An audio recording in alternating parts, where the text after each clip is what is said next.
শ্রী গুরুজয়। বন্ধুরা, আজকের ভিডিওর বিষয় থাম্বনেলে যেমন দেখছেন ঠিক সেই বিষয়ই। আজকের ভিডিওতে আমি আপনাদের ঠাকুরের যে সিংহাসন রয়েছে সেই বিষয়ে কিছু তথ্য আপনাদেরকে দেব, যেগুলি অত্যন্ত জরুরি আমাদের প্রত্যেকের জন্য। আমাদের প্রত্যেকের ঘরেই ছোট হোক, মাঝারি হোক, বড় হোক, সিংহাসন রয়েছে যেখানে ঠাকুর আমরা রেখেছি। এবার এই যে ঠাকুরগুলো আমরা রেখেছি, সেই ঠাকুরগুলো আমরা সঠিকভাবে রেখেছি কিনা এটা জানা জরুরি। একই ঠাকুর আমরা সিংহাসনে কতগুলো করে রেখেছি সেটা জানা জরুরি। এর সঙ্গে আরও কিছু তথ্য রয়েছে যেগুলো জানা আমাদের জন্য অত্যন্ত অত্যন্ত জরুরি। যদি সেই সমস্ত ঠাকুর দেবতা থেকে পজিটিভ এনার্জি পেতে হয় বা তাদের ব্লেসিং পেতে হয়, তাহলে সঠিকভাবে করতে হবে, সঠিকভাবে রাখতে হবে। যদি আমরা ভুল ভ্রান্তি করছি, লাগাতার ভুল ভ্রান্তি করে যাচ্ছি, তাহলে সেখান থেকে কিন্তু আমরা পজিটিভ এনার্জির বদলে নেগেটিভ এনার্জি পাচ্ছি। সেই বিষয়ে আজকে আমি আপনাদের কিছু কথা বলবো যেগুলো জানা অত্যন্ত জরুরি। তো বিষয়গুলো জানুন এই ভিডিওর মাধ্যমে। ভিডিওটিকে স্কিপ না করে টানা দেখবেন। ভিডিওটি যদি মনে হয় তথ্যবহুল, ভালো লেগেছে, উপকারী, তাহলে একটি লাইক করে দেবেন এবং আপনার পরিচিত বন্ধু বান্ধবের মধ্যে ভিডিওটিকে অবশ্যই শেয়ার করবেন, যাতে সেও এই বিষয়টি জেনে উপকৃত হতে পারে। চ্যানেলটিকে সাবস্ক্রাইব করে পাশে থাকা বেল আইকনে ক্লিক করে অল অপশানটি অবশ্যই সিলেক্ট করে রাখতে বলবো তাদের, যারা ফার্স্ট টাইম এই ভিডিওটি দেখছেন এই চ্যানেলে এসে।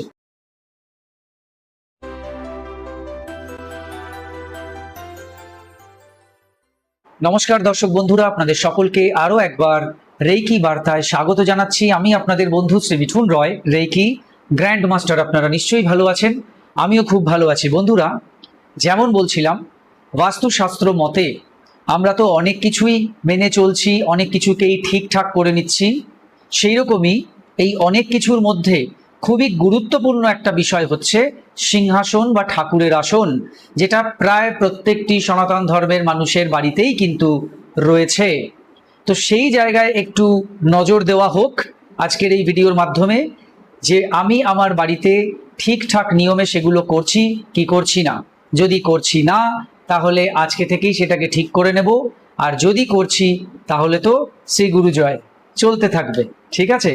তো প্রথমে বলবো সিংহাসন কিরকম হওয়া উচিত। আপনার বাড়ি অনুযায়ী সিংহাসন হওয়া উচিত। আপনার বাড়ির ঘর যদি অনেক বড় বড়, অনেকটা জায়গা নিয়ে আপনার বাড়ি, তাহলে সিংহাসন বড় সাইজের হতে পারে। আপনার বাড়ি যদি মাঝারি সাইজের, অর্থাৎ রুমগুলো মাঝারি সাইজের, তো সিংহাসনও মাঝারি সাইজের আপনি কিনবেন। আর যদি আপনার ঘরের রুম ছোট ছোট, ছোট জায়গায় থাকেন, যেরকম ফ্ল্যাটে ছোট ছোট রুম রয়েছে, সেক্ষেত্রে আপনার সিংহাসনও তুলনামূলক ছোট হবে। এবার এই সিংহাসন কাঠের হবে না পাথরের হবে? কাঠের হবে। কাঠ হচ্ছে সর্বোত্তম, পাথর চলে না। সিংহাসনের জায়গায় পাথর চলে না। কারণ আপনারা জানেন, সিংহাসন রাখতে হয় বা ঠাকুর রাখতে হয় বাস্তুতে নর্থ ইস্ট কর্নারে, অর্থাৎ ঈশান কোণে। এবং এটাও আপনারা জানেন ইউটিউবের দৌলতে, যে ঈশান কোণ হচ্ছে বাস্তুপুরুষের মস্তকের জায়গা, এবং সেই জায়গাটাকে তুলনামূলক হালকা রাখতে হয়, খোলা রাখতে হয়, হালকা রাখতে হয়। তো আপনি যদি পাথরের সিংহাসন সেখানে রেখেছেন, অর্থাৎ আপনি অনেকটা ভারী করে ফেলেছেন, লোড দিয়ে দিয়েছেন। আপনি কোনো শাস্ত্র মতে দেখবেন না যে পাথরের সিংহাসন বাড়িতে রেখে পুজো করতে হয়।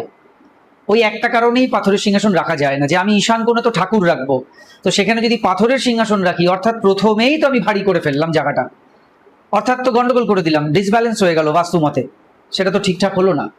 এবার যারা পাথরের সিংহাসন কিনে ফেলেছেন, যদি সম্ভব চেঞ্জ করুন, আর যদি সম্ভব নয় তাহলে নর্থ ইস্ট কর্নারটাকে একটু খালি করে দেবেন। অর্থাৎ এই যে কোণা, উত্তর এবং পূর্বর যে কর্নার, সেই কর্নার থেকে সিংহাসনটিকে একটু এদিকে করে দিন, না হলে সিংহাসনটিকে একটু এদিকে করে দিন। অর্থাৎ এই কর্নারের এরিয়াটাকে খালি করে দিন, রিলিজ করে দিন। একেবারে কোণায় গিয়ে সিংহাসনটাকে রাখবেন না, একটু উত্তরের দেওয়ালের দিকে করে দিন, না হলে একটু পূর্বের দেওয়ালের দিকে করে দিন। তাহলে দেখুন একেবারে যে আপনার ওই ঘরের নর্থ ইস্ট কর্নার, সেটা কিন্তু ফাঁকা হয়ে গেল, খালি হয়ে গেল। এইভাবে আপনি রাখতে পারেন।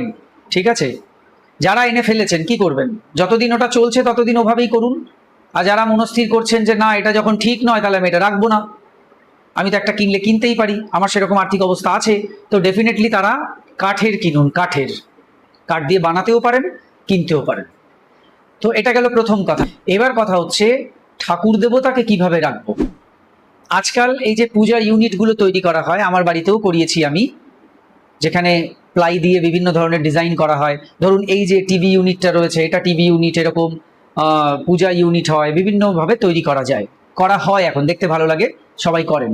তো এই পূজা ইউনিটের মধ্যে কি হয়েছে, যারা বানাচ্ছেন তাদের তো এই বিষয়ে অত কিছু জানা নেই, তাই তারা তাদের মতো করে বলছেন, ডিজাইন দিচ্ছেন, আপনারাও সেটা গ্রহণ করছেন, বাড়িতে বানাচ্ছেন। কিন্তু অ্যাকচুয়াল সেখানে কিন্তু বেশ কিছু ফাঁক ফোকর থেকে যাচ্ছে, ভুল ভ্রান্তি থেকে যাচ্ছে। কিরকম সেই ভুল ভ্রান্তি? অনেকের বাড়িতেই দেখবেন, ধরুন এটা পূজা ইউনিট রয়েছে, এখানে এইরকম একটা তাক রয়েছে, সেখানে একটা ঠাকুর, আবার এখানে একটা তাক বানানো আছে, এখানে একটা ঠাকুর, এখানে একটা তাক করা আছে, তার উপর একটা ঠাকুর, আবার একটা তাক করে তার উপরে ঠাকুর, অর্থাৎ একটা লাইনে আমরা অনেকগুলো ঠাকুর রাখছি, একটার উপরে একটার উপরে একটার উপরে, এইভাবে। এটি কিন্তু বাস্তুসম্মত নয়, এটি কখনোই বাস্তুসম্মত নয়। সিংহাসনে আপনি ঠাকুর রাখবেন একই লেভেলে বা একই লাইনে। হ্যাঁ, খানিকটা উপরে নিচে করতে অবশ্যই পারেন জায়গা অনুযায়ী। আমি আমার বাড়ির সিংহাসনের ছবি আপনাদের দেখিয়ে দেবো, বুঝতে পারবেন। তো সেখানে আপনি কিছু ঠাকুরকে ওই সিংহাসনের মধ্যেই কিছু দিয়ে একটু জায়গাটাকে উঁচু করে সেখানে রাখতে পারেন, কয়েকটাকে নিচে রাখলেন, মানে সিংহাসনের যে নর্মাল প্ল্যাটফর্ম সেটার উপরে রাখলেন ঠাকুর, সব ঠাকুর। আর এক জায়গার থেকে একটুখানি দেখা, মানে কি হয়, একই সাইজের ঠাকুর হয়ে গেলে পরপর যদি থাকে, সামনে থেকে হয়তো দেখা যায় না, সামনের ঠাকুরটাকে দেখা যায়, পেছনের ঠাকুরটাকে দেখা যায় না। যদি একই হয়, এই যেরকম যেরকম ধরুন এটাকে দেখতে পাচ্ছেন, এইটা কিন্তু দেখা যাচ্ছে না, তখন আমরা কি করব, এই রকম করে দেবো। তার মানে এই নয় যে এই ঠাকুরের মাথার উপরে তুলে দিচ্ছি, এই ঠাকুর আগে আছে সামনের দিকে, পেছনে যেহেতু রাখা ছিল দেখা যাচ্ছিল না, তাই এই ঠাকুরটা রাখার জন্য এখানে আমরা একটা কিছু ব্যবস্থা করলাম, সেটার ওপরে ঠাকুরটাকে রাখলাম। তাহলে দুটো ঠাকুর সামনে থেকে দেখাও গেল, আবার একটার মাথার উপর একটা উঠে গেল না। আমি আমার বাড়ির সিংহাসন দিয়ে বুঝিয়ে দেবো ব্যাপারটা, আমার বাড়িতেই ওভাবে আমি রেখেছি, আপনাদের বুঝিয়ে দেবো। এটা যদি না বুঝে থাকেন, আমি পরবর্তীতে ওই ভিডিও দিয়ে বুঝিয়ে দিচ্ছি, একটা ছোট ভিডিও অ্যাড করে দেবো।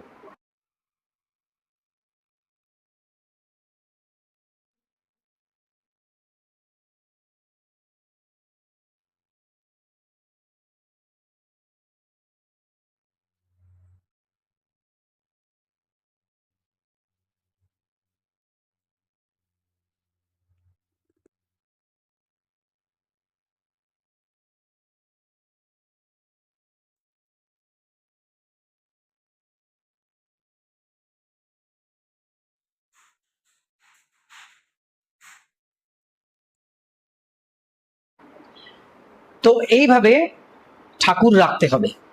যারা ঠাকুরের ওপর রেখেছেন তারা ভুল করছেন, চেঞ্জ করুন, ওগুলো খালিই থাক, বা ওগুলোতে অন্য কিছু ভাবে একটা ডেকোরেশন করুন, সাজান, কিন্তু ওইভাবে ঠাকুর রাখবেন না। ওভাবে ঠাকুর রাখাটা শাস্ত্রময়। কেমন?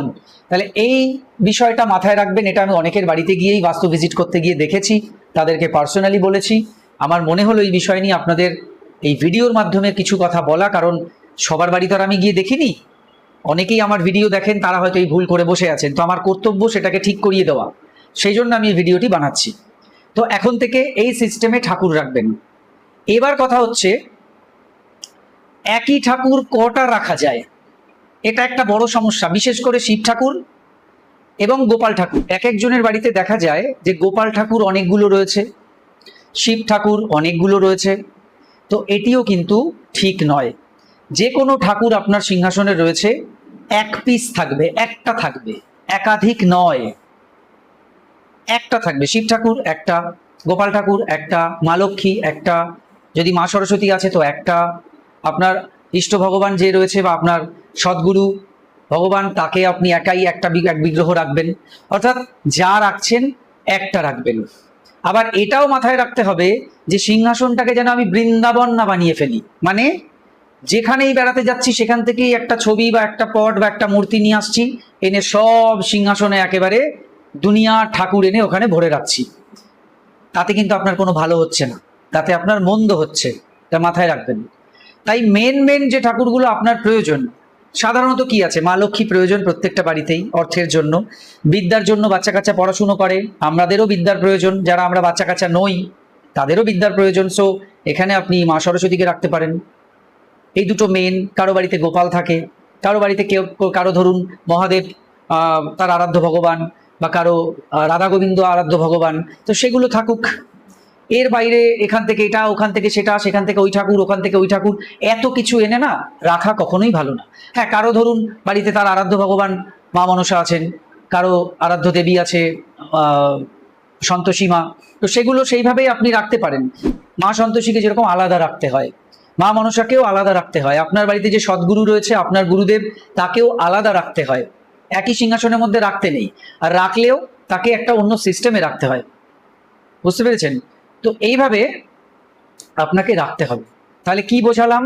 ঠাকুরের ওপর ঠাকুর থাকবে না, এক ঠাকুর অনেকগুলো থাকবে না। যে ঠাকুরগুলি মেন আপনার বাড়ির প্রয়োজন সেগুলোই সিংহাসনে রাখুন, বাদবাকিগুলো রাখবেন না। অল্প সংখ্যক ঠাকুর রাখুন, ঠাকুরের জায়গাটাকে পরিষ্কার পরিচ্ছন্ন, নিট অ্যান্ড ক্লিন রাখুন। ঠাকুরের সিংহাসনের ওপরে, ঠাকুর সিংহাসনের নিচে, ঠাকুর সিংহাসনের পিছনে বিভিন্ন ঝুল নোংরা এগুলো কিন্তু পড়তে থাকে, সেগুলো প্রপারভাবে পরিষ্কার করুন। ঠাকুরের জায়গাটাকে একেবারে দুনিয়া করে একদম, কি বলবো, সেই দুনিয়ার কিছু রেখে একদম জাম করে রেখেছেন সেরম যেন না হয়। অল্প সংখ্যক জিনিস ওখানে রাখুন, পরিষ্কার পরিচ্ছন্নতা সব সময় মেনটেন করুন, তবে কিন্তু ঠাকুর দেবতা আপনাকে আশীর্বাদ প্রদান করবে। তার থেকে আপনি সেই আশীর্বাদ গ্রহণ করে জীবন উন্নতি করতে পারবেন। না হলে আপনি মনে করবেন অনেক আশীর্বাদ পাচ্ছেন, কিন্তু পাচ্ছেন না। কারণ যে জায়গাটা ধরুন একেবারে গ্যাদারিং হয়ে গেছে, সেখানে ঠাকুর থাকতে পারছে না। ভগবানের থাকার জন্য তো একটা সুন্দর জায়গা আমাদের করতে হবে, যেখানে আমরা ভগবানকে পুজো করব। যদিও ভগবান সর্বত্র বিরাজমান, সে সব জায়গায় রয়েছে, সেটা আলাদা কনসেপ্ট, কিন্তু যখন আমরা তাকে পুজো দিচ্ছি, সিংহাসনে সাজাচ্ছি সুন্দর করে, তখন সেখানেও কিন্তু সৌন্দর্যতা, পরিষ্কার পরিচ্ছন্নতা মেনটেন করতে হবে। সেখানে ওইখানে গ্যাদারিং করে রাখলে হবে না। আর একটা কথা হচ্ছে, কোন ঠাকুরকে আপনি ভোগ দিচ্ছেন, কি দিয়ে ভোগ দিচ্ছেন, তুলসী পাতা দিচ্ছেন কি দিচ্ছেন না, এগুলো কিন্তু ভালো করে জেনে নেবেন। আমি এই বিষয়ে এখানে আপনাদের কোনো ডিটেলস বলছি না। এই বিষয়ে আপনারা আপনাদের পাড়ায় যে অভিজ্ঞ ঠাকুর মশাই রয়েছে তার কাছ থেকে জেনে নেবেন যে আমার বাড়িতে এই এই ঠাকুর রয়েছে, কাকে তুলসী পাতা দেবো, কাকে তুলসী পাতা দেবো না, এগুলো একটু জেনে নেবেন। অনেক সময় এটাও অনেকে ভুল করেন যে যাকে তুলসী পাতা দেওয়ার নয় তাকেও তুলসী পাতা দিচ্ছেন, যাকে তুলসী পাতা দেওয়ার তাকে হয়তো দিচ্ছেন না। এই ভুলও কিন্তু অনেকেই করে থাকেন। এগুলো কিন্তু আপনাদের ঠিক করতে হবে, তবে সেখান থেকে আপনারা পুরোপুরি আশীর্বাদটা লাভ করবেন, এবং সেই আশীর্বাদের সঙ্গে আপনার কর্মকে যোগ করলে আপনি জীবনে সফল হতে পারবেন, আর্থিকভাবে উন্নতি করতে পারবেন, বাড়ির পরিবেশ ভালো থাকবে, প্রত্যেকের সঙ্গে প্রত্যেকের সম্পর্ক ভালো থাকবে, আপনার বাড়িতে অযথা টাকা পয়সা খরচা কম হবে, সবাই সুস্থ সবল থাকবেন।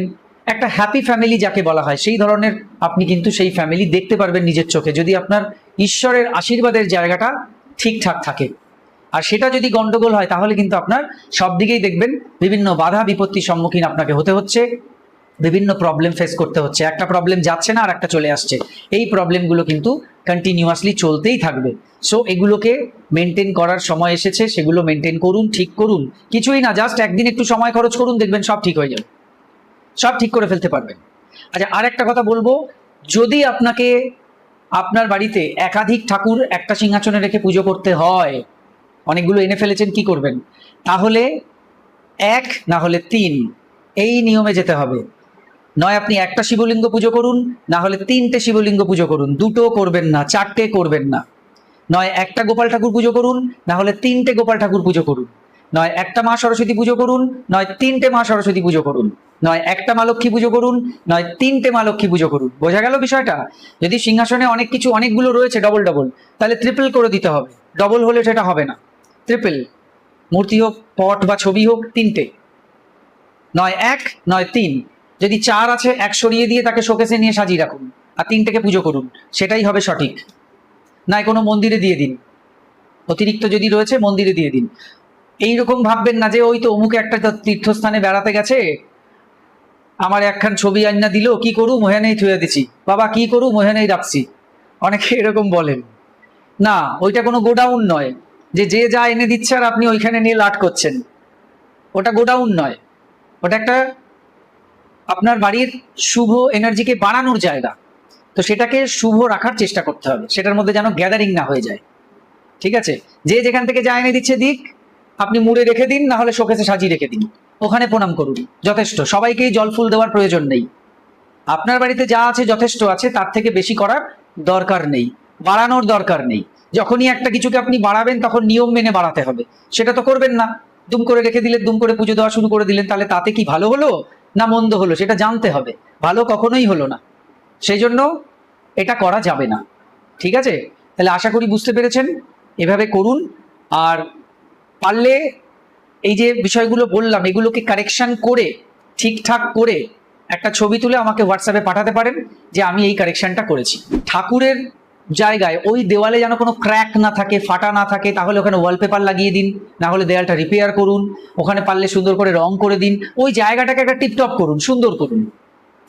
পুরো ঘর যা আছে আছে, কিন্তু ওই জায়গাটাকে সুন্দর করুন, হাইলাইট করুন, যাতে মানুষ এসে দেখেই বলে বাহ এই জায়গাটা তো খুব সুন্দর করে রেখেছো। এই ইমপ্রেশনটা তৈরি করতে হবে, এই জায়গাটা তৈরি করতে হবে। বোঝা গেল? এই ছিল আজকের ভিডিও। ভালো থাকবেন সবাই, দেখা হচ্ছে আগামী ভিডিওতে। নমস্কার।